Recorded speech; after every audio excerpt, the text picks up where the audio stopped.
Pernahkah kamu merasa ada sesuatu yang tidak beres di rumahmu? Bisikan samar, bayangan sekilas, atau mungkin sebuah pintu yang seharusnya tidak ada.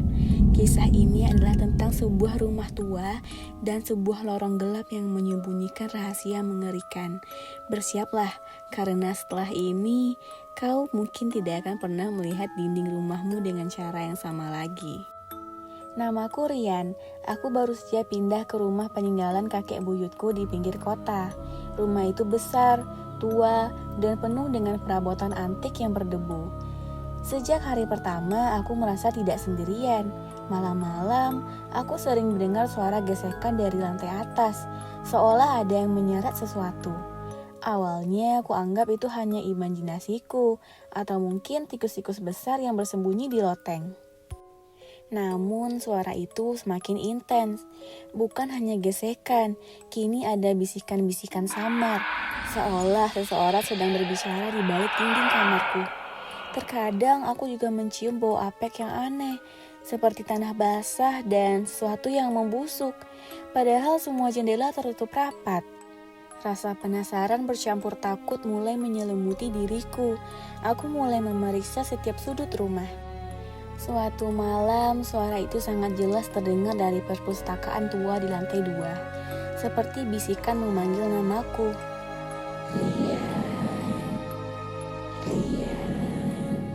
Jantungku berdebar kencang, aku mendekat mengikuti suara itu. Ternyata suara itu berasal dari balik rak buku tua yang menempel di dinding. Rak itu sangat berat, seolah tidak pernah digeser selama puluhan tahun. Dengan sisa tenaga, aku berhasil menggeser rak itu, dan di sana, di balik dinding kokoh itu tersembunyi sebuah pintu kayu kecil yang nyaris tak terlihat, seolah menyatu dengan motif dinding. Pintu itu sudah sangat tua, catnya mengelupas, dan engselnya berkarat. Di baliknya terlihat kegelapan pekat, sebuah lorong hitam yang tak pernah kulihat dalam denah rumah ini. Rasa penasaran mengalahkan rasa takut.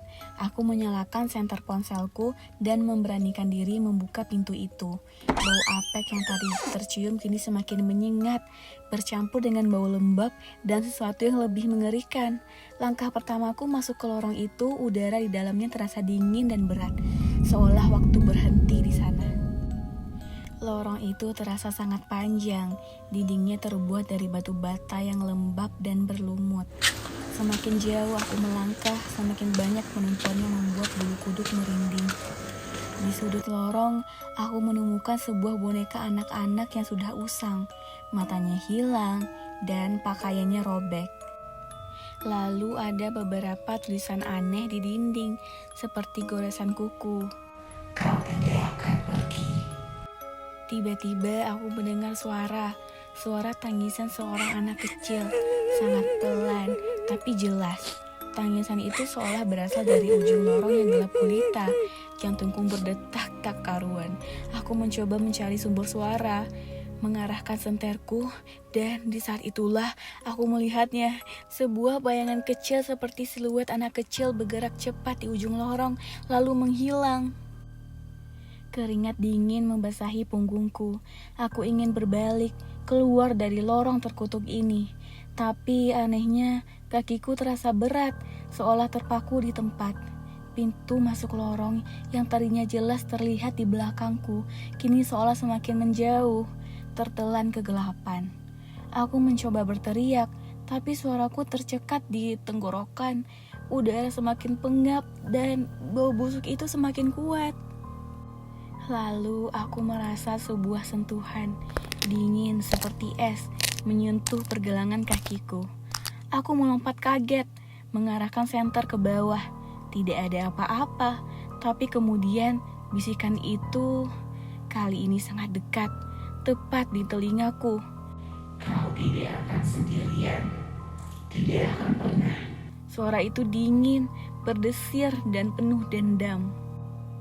Aku tidak tahu dari mana datangnya kekuatan itu, tapi aku berlari sekuat tenaga menembus kegelapan, tanpa mempedulikan apapun.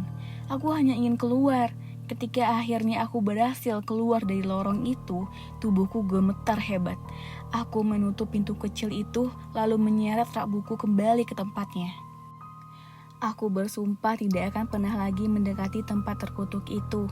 Tapi kadang di malam hari, saat rumah sepi, aku masih mendengar bisikan itu dari balik dinding kamarku. Kau tidak akan sendirian. Apakah Rian benar-benar sendirian? Atau ada sesuatu yang mengikutinya kembali dari lorong hitam itu? Berhati-hatilah dengan dinding rumahmu, kawan. Kau tidak akan pernah tahu rahasia apa yang mungkin tersembunyi di baliknya. Sampai jumpa di kisah seram berikutnya.